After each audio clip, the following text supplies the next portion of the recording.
What we do in Khatt is actually organize conferences and, among other things, workshops. And so when we did the first typographic matchmaking, at the same time we launched the website of the foundation, which is a kind of online network. It's like the Facebook for Arab designers. So you can sign up for it, and then you meet other designers, and maybe you get information about latest books. You hear about different projects. You can tell other people in that community about projects you're doing. So it became. So we launched it thinking, okay, we'll see what happens, and then within a very short period of time, it became very well populated, and now it's about 3,500 members.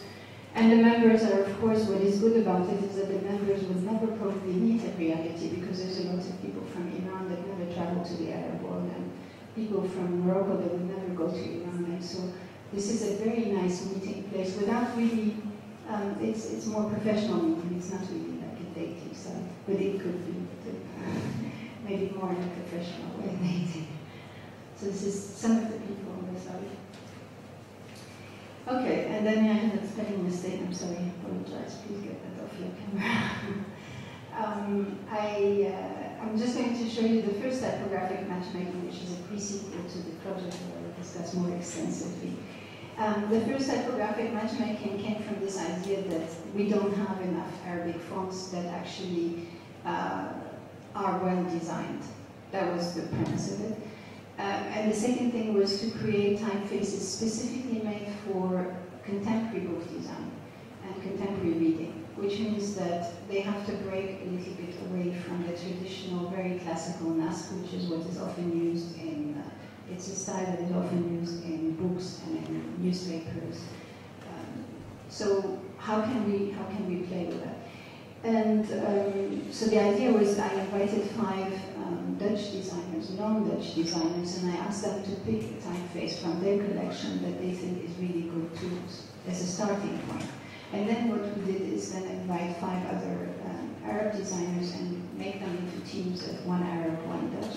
And then they would together, of course, the Arabic typeface would be designed by the designer or the Arab designers, but with the guidance of the Dutch, because it will have some kind of connection to the Latin. So an interesting premise, because of negotiating what things can actually go from the Latin to the Arabic.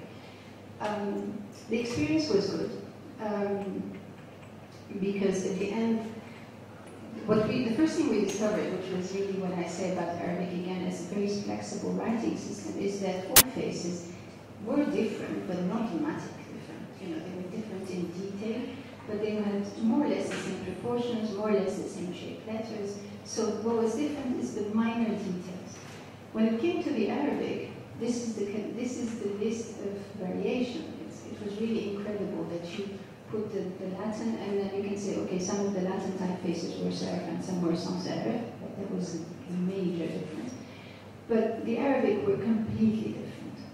And still, they work together as companions. This is some of the results. These are 3 of the typefaces. So you can see here the connection between the fresco Latin and the fresco Arabic. And then you can see the connection, for example. What was interesting is that they had to decide how to work with it. So in this case, for example, they started with this idea that the 2 typefaces, that they would use the same writing tools. So they used for fresco was written with what they call a blunt a pen. So it's kind of rounded tip. And then they did a research to find an equivalent in the Arabic version, and the only written script that was written that way was the Maghrebi script, which is based in North Africa. So they started from the Maghrebi script. So their starting point was actually the writing tool. Another group started with this idea that the font was designed to be really widely used in newspapers and for small text, for let's say dictionaries, and so they looked for an example of that convention in Arabic and worked on it. So this was for the Fedra. And then for and the third example that I'm going to give, because there's 5 fonts actually, is also for Fedra. They decided that the Arabic would be sort of a sans serif version. For the Seria font, they decided that the Arabic, because Arabic has more of a calligraphic feel, that it would actually be a companion for the italic of the font. So the way they worked with it was not just to, and of course we made this typeface and a lot of people criticized it, yeah, but you are forcing Arabic to become like Latin, which was not at all the case. But it was very interesting to look at the study and say, well, where can they meet? Because it's all about meeting. So this is some of the examples of these typefaces. Sorry, I have to go fast. So this is some of their studies and how they could be used. This one, for example, was the Vesta, which was made for Rome for the signage. And so the Arabic had to take a sort of monumental script and work with it, which is a very simplified monumental script called Kufi, and then modify it so that this comes very close. What we also discovered is actually that this style of writing works best with Latin because it is much more upright. It's a simplified version, and it has something to do more with the rhythm of Latin script. It's much simpler. But it doesn't mean that that's the only way to work. Then what happened with this project is then we wanted to exhibit it or actually launch it in Amsterdam. And so we had to think of a way to do that, to make the topic more for everybody to react to it. So we also invited more designers, Dutch and Arab, to come up with a new concept for an exhibition. And that what we came up with is to actually take a department store that is quite Dutch department store, known for its Dutchness, and actually turn it into completely in Arabic. But it was an exhibition, it was not a real store. The only thing is that the exhibition, you could actually buy pieces from it, which was the whole point, is to bring the exhibition to the people, to take typography from being something very technical and make it available to other people. And it got a lot of attention. So we actually made products and fashion products, chocolates. We tried to think of things where, you know, Arabic and Latin could work, but also products that people can actually take away.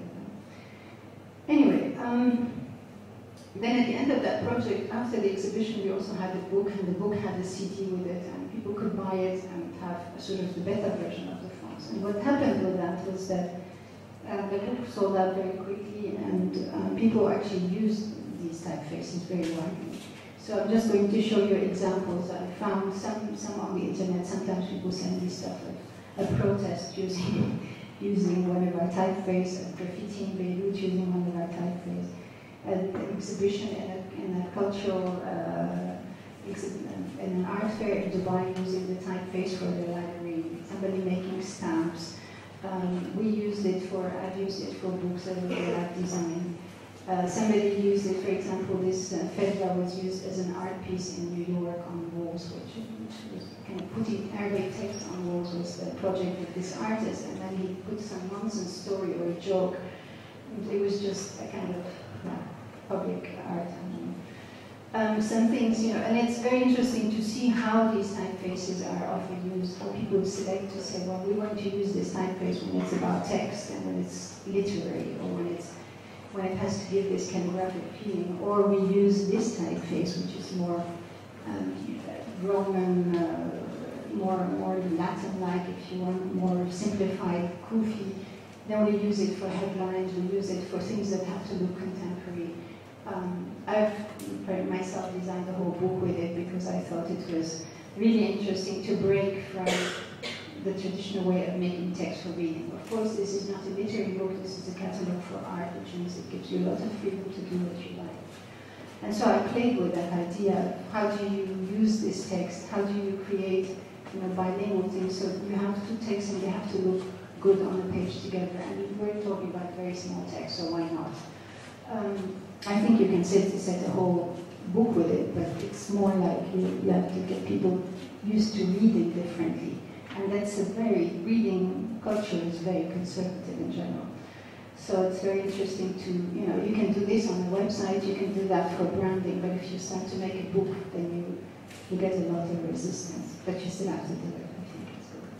So this is some example of, you know, how these fonts are used from very high-end projects to very, you know, popular things as a protest in the street. And that to me was the whole point of the project, actually.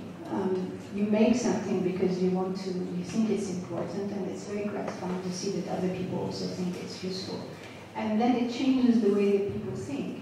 Then all of a sudden, people wanted, companies wanted to have their own typeface. They wanted to have more typefaces. They wanted to have more selections. So that's like the most successful part of it. Then in the meantime, I'm just going to show you one other project we did. So talking about, what can you do with typography, I was invited as a Khatt Foundation to do an exhibition on typography. But then it was in the context of this big commemoration of Islamic art exhibition that took place in Munich 100 years ago. And it was the first one to set this field in motion, actually. And it was apparently very big, successful, and quite impressive.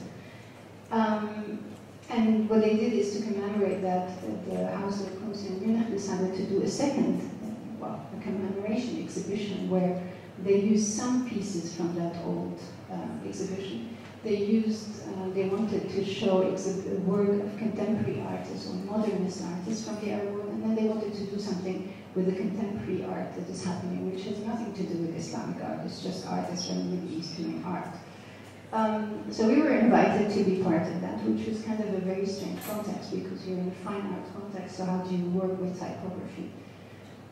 So this is an example of the material that was there. So you have contemporary artists' work, you have the work that is from that old collection, really 100 years old pieces that are beautiful, and then you have our work.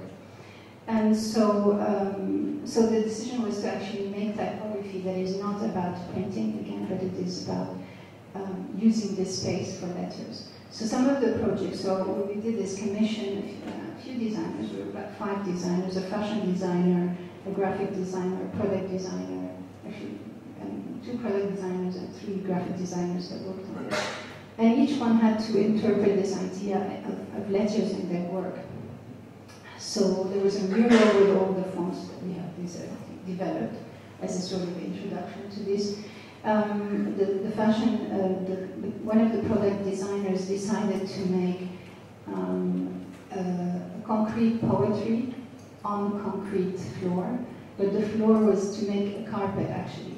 So every block, so it's a modular carpet made of different blocks, and every block is dedicated to one letter, and that's a text, poetry actually. And then she developed a typeface specifically for that, and got it engraved, and then used it in this huge space. Another person worked on other research on this one